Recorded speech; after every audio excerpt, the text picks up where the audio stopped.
Okay, so first thing is that I'm not Bruce Nussbaum. I've shaved my head. I've faked my death. I'm another guy. So I've been out hawking my book, and that's a very strange exercise these days. I've done a couple of books over the years, and I've never done a book at this time when the entire publishing industry is in complete disarray. One of the things you have to do now is to basically sell your books by the dozens and the hundreds. And you have to be just out there. The first stage is social media, which is very intense. And then the next stage is visiting dozens and dozens and dozens and dozens of organizations and corporations and associations and talking about creativity and innovation and all that stuff. There are two surprises. I mean, for me, there were two surprises in this. One was souvenirs. You know, when you go, I haven't done it here because I wanted to just talk to you, but when you go and present and a big corporation, you have to have a very nice PowerPoint or whatever videos. I use a lot of videos. And you bring your computer, you plug it in, you do your thing, get some questions and answers, you pick it up and you race out, right? One of the things I found that as I was racing out with other people's dongles, right? Now, this is the very famous Google dongle. Okay? And I was speaking at Google in New York and raced out, this is a Google dongle. I was out in the West Coast, this is the Microsoft dongle. Okay? Now, I'm not quite sure about this dongle. You know, it could be the Fidelity Management dongle or the Oslo Norwegian 400 design people coming to talk to you dongle, but one of the results of my writing a book is now I have this incredible collection of dongles. You know. So there is that. The other surprise, which is a bit more serious, is that in doing the book and going on the tour, one of the great surprises to me was the importance of the signing ceremony. This ritual, which I hadn't thought about, you know, in all the writing of the book and the publicity and the marketing of it, this ritual turned out to be incredibly important to people. And in that 60 seconds, 90 seconds that you have an exchange with people, it's very meaningful. And they tell you sometimes very intimate and emotional things. And because my book was about creativity, you know, I'd have people come up and talking a little bit, and they would pull out these big pictures, paintings that their children had done, you know. So one theme was, you know, my child is really creative, which was really wonderful. And then in almost the same breath, they would say, well, my child is really creative, but I'm not creative. I'm not creative. And I sort of like look at them and like, you know, okay. It was like, okay. The second theme in this exchange, this meaningful exchange, people would come up in pairs. And sort of they'd come up and they would say, we've started a company, you know. And this was really great. You know, there were a lot of people out there who are starting companies. And it's not a surprise to everybody, but it was a surprise to me that that was the information that they wanted to exchange with me, that emotional information. And then there were other people. The third big theme was, I'm creative, but my boss isn't. All right? Now, apparently there isn't a single boss in America that's creative, at least by this one measure. And that was followed by, well, what can I do about it? Like, you know, in 13 seconds. Before that, people would say, well, you know, my daughter is so incredibly creative, and I'm not. You know, what can I do about it? And I began thinking about that, and we'll talk a little bit about what to do about that. So, you know, the book signing ritual, the book signing ceremony, really highlights something to me. There's a guy, Frank Knight, who's actually a Chicago school economist, who talks about higher order needs. And what people really want is not the satisfaction of their needs, but more and higher order wants. It's higher order wants. They want more meaningful things in their lives, more wants, experiential, existential wants. And I think in many ways that's what we're talking about. That's what we have to focus on when we're designing, when we're creating. That's what I try to do in my book. Forgive this analog kind of thing. My head is so full of these great stories that I don't even know what my stories are. So I'm bringing this up here to look at my stories while I'm thinking about, you know, your stories and other people's stories. And forgive me, okay? So and one thing I wanted to say, and this is really tangential, when we're thinking about what is meaningful to people, and we're thinking about ritual and ceremony, we're all into big data these days. You know, I love it, we love it. Big data, as my New York is coming out. Big data, you know, can give us information, but without cultural context, it's quite misleading. Very often, it may make more sense to, you know, instead of looking at big data, which is really a shadow on the wall, it's a reflection of a transaction, you know, it's second and third order removed, just go to the ritual, go to the ceremony, go to the people, go to the engagement, and you might find, you know, a truer identification of what's meaningful to people. Okay, so how did I start this book? I want you to know that this may even be a surprise to you, Saul. I have dyslexia, and I have a weird kind of dyslexia. I have spatial dyslexia, which means I really don't know my left from my left from my right, and I can't read maps, and I basically live in a constant state of lost. Ever since I was a kid, you know, I've been lost, and so just take a moment and think the last time, you know, you were lost and that feeling. Well, I feel that all the time, I mean, the good news is we're all kind of lost these days, right? You know, our jobs, our careers, our organizations, our businesses, everything is disaggregating, and we're all kind of finding our way. And for me, in a sense, I'm lucky because I've had to learn how to navigate through being in a constant state of lost. And because I'm a boomer, you know, I've been going through one institution after another as they've disintegrated. You know, as a Business Week for a long time, and did all my work there, and then they sold it for $5. $5, okay? Because mainstream media is basically collapsing and reconstructing. I went to Parsons, wonderful place, I love it there, the students are fantastic, but higher education is, you know, in a constant state of loss. You know, if you listen closely, you hear the bellow of MOOC, MOOC, you know, and MOOC. You have no idea how terrifying that is to academics, to, you know, university professors. I should have done this with John Maeda yesterday. MOOC is just terrifying. So, and then you know, I went and wrote a book, and there is no industry that is more lost than publishing. You know, they don't know what they're doing. And so I've gone from one institution to another.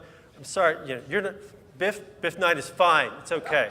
But that's where we are.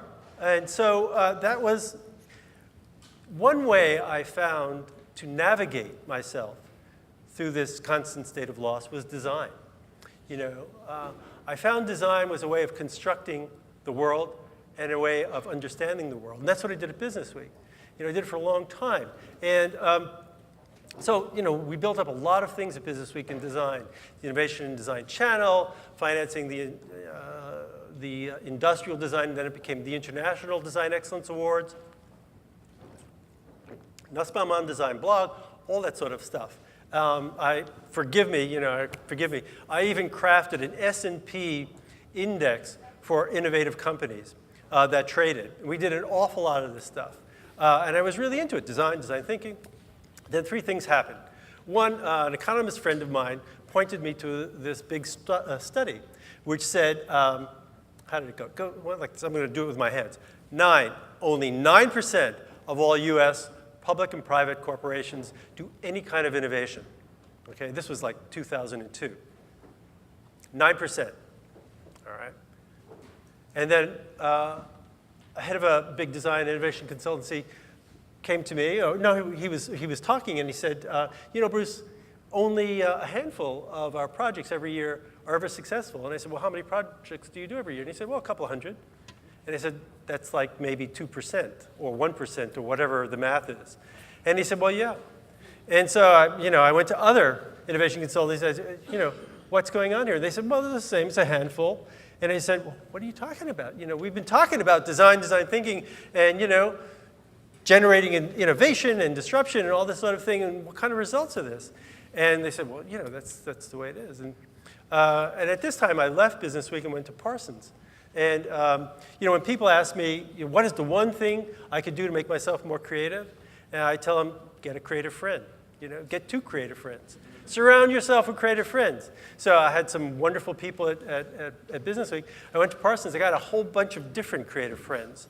And a lot of them were in fashion. Now, those of us who've covered design for a long time always had fashion over here, right? We never really got to it. And I finally was face-to-face with really great fashion students. And fashion students are incredible designers. So I get up there and, a little bit of a voice of authority. And because of the way classrooms are structured, it's like this, right? So I'm talking, and we're talking about, and I'm a professor of innovation and design. So I say, if you use the design process and you do the design thinking, you'll be able to, generate a lot of big disruptive innovation in large organizations, large businesses. And they said, bullshit. They said, what are you talking about? Look around you. What are the major innovations that happen in the world today? They all come from, entrepreneurs, small companies, new companies, not big companies. And I said, okay. So they're saying the locus of innovation, disruptive innovation, is not in the large, but it's really entrepreneurial and in the small. And I said, all right, okay. What about the process of design? What about brainstorming? You're getting all these really great, smart people, put them in a room, come up with a lot of ideas, hundreds of ideas, stickies are throwing, all over the place, da-da-da-da. And they said, bullshit, that's not how it happens. That's not how it happens. You get a couple of people, and they connect 2 or 3 dots. You've heard connecting a lot today? Connecting 2 or 3 dots. So, Amazon, what's that all about? Buying books, being cheap, a new platform. Zipcar, well, transportation, a new sharing value system that was new at that time, and a new platform. All right, Facebook, looking for girls, sharing that, new platform. I mean, you could keep going on and on and on. I do this in class. It's really very simple. It's simple. It's connecting a couple of dots. Oh, all right. So how about failing fast and failing often? What do you think about that? That's a really good, design technique. And they said, bullshit. What are you talking about? That's just playing the odds. That's not methodology. You need to put the time in to research the culture and find out what's meaningful for the culture to create for that culture. Fail fast, fail often? No, that's just shallow, very shallow. And by the way, they said, you keep talking, I was talking a lot about design strategy. Design strategy, they said, what about making? In fashion, they never lost the making thing. They didn't, they're not part of the revival of making culture. They stayed with making. They love fabric. They love materiality. So 5 years ago, just as the making culture was picking up, MakerBot in Brooklyn and all that, they were telling me, making's important. So, oh boy, and they also talked about story. Story, they said, you just can't tell a story. You have to tell a story with context, with meaning. You have to provide interpretation for people. It has to be an engagement, a narrative engagement, and you have to frame that. You have to really frame that well. It's not about storytelling, which everybody is doing. It's about narrative framing. The speeches today, the talks today, they're wonderful because they're engaging, emotional, have meaning for all of us. Perfect narrative framing. So, by this time, they had blown me away, so I stopped and I wrote a book. Okay? And the book incorporates a lot of what I learned from my students at Parsons. It could be the Parsons process. I call it creative intelligence because I wanted to use the language that was not design, a language that everyone can use, and especially in business, but not just business. So I came up with a book. I came up with 5 creative competencies. I talk about knowledge mining, how we mine for knowledge and meaning. We talk about framing and reframing as a powerful competency. I talk about playing and serious play as really the metaphor, not failing fast and failing often. I talk about making as such an important part of learning and creativity. And then I talk about scaling. And scaling is hugely important. A lot of people who are great creatives really don't know how to scale. You need to connect those who can scale, who provide the resources. This is particularly true in large organizations. Connect the people, well, not even that, startups. You have a startup, you've got to go find people who can scale you. This is something that we have to do consciously and frame that consciously and build that out. So those are my 5 things, and I put them in the book. It's downstairs, and I'm not going to talk about that. I wanted to talk about, my journey. So what did I find on the road? What did I find on the road? So I went to a lot of tech companies, of course. went to Google and Microsoft and da-da-da-da. And the successful tech companies like Google, they say they're successful because they're smart, but they actually don't know why they're smart. They think they're smart because they can write great code and they're great engineers. And that's partly true. But what's really true is that they're successful because they embody the values and the technology and the goals of their generation, of their audience, of their customers. They mine what they embody. Yeah, they immerse themselves in doing certain things here and there, but basically, they're very successful because they understand themselves. They understand their audience. Sometimes it's not even conscious, but they embody the values and the goals and the technology of their audiences. So that was very interesting. The other thing that I found was that we are leaving the experience economy. We've been in the experience economy for a long time. It really doesn't make a lot of sense to talk about experience now because we're all participating in things. We're all making things, and we want to. And we're going to do it more and more as it becomes more physical. We're in an engagement sharing economy, right? And we have to frame those engagements, understand them, and then do them. And we're looking for measurements, metrics of engagement now. Every time you read about Facebook or Twitter, they're talking about, well, time spent. That's how they're doing time spent. Time spent is ridiculous. It's the value of the engagement that's important. It's not the time spent. It's like this silly consulting thing. It's all about time. No, we need new metrics of engagement that really tell us about what's going on. That remains to be done. That remains to be done. And finally, I talked at larger corporations where they have, the senior management day. We're going to have senior management day. They bring in all the senior managers, and they have innovation day. That's really what they call it, innovation day. And, Bill, where I don't know if Bill's I've been on a couple of these things with Bill, and they trot out, the talent, creative people who've written a book, and for a whole day you talk at basically 200, 300, 400 of middle-aged, mostly guys, mostly white, about being creative, right? And then that can be really boring. I gotta tell you, really boring. But perhaps some of them get it. And then you also talk to a lot of the tech companies and startup companies, and you get a completely different generational thing. You're talking to people who are 20s and 30s, right? It's not boring. They may tell you you're full of shit, but it's not boring. They're engaged. And what I've come to take away from all this is that, we have a generational, difference between boomers and Gen Y, and we all kind of know about it, but we completely underestimate it. Completely underestimate it. There is an enormous difference between generations. And as the Gen Y generation is now beginning to take power, I have a little cottage on Amagansett, and this last year I've gone down to the beach, and it's just completely striking. I've never seen parents with tattoos on their bodies, right? To my generation, it's like totally weird. I associate tattoos with, being an outlaw. But at this point in time, tattoos are now, marrying, breeding, having children. It's like they're moving through society, beginning to take, okay? It's like, sorry, it's just, so there is a huge difference in generations. And frankly, the easiest and fastest way to promote innovation in any large organization, in any large business, is to change generations, accelerate generation change. At the very least, you have to have multi-generation teams, at the very least. But the fastest way to do this, I don't know if they're teaching this in Harvard Business School, is to simply change generations. You're going to get more innovation that way. So thank you very much. And Saul, can you tell me which way I get off the stage?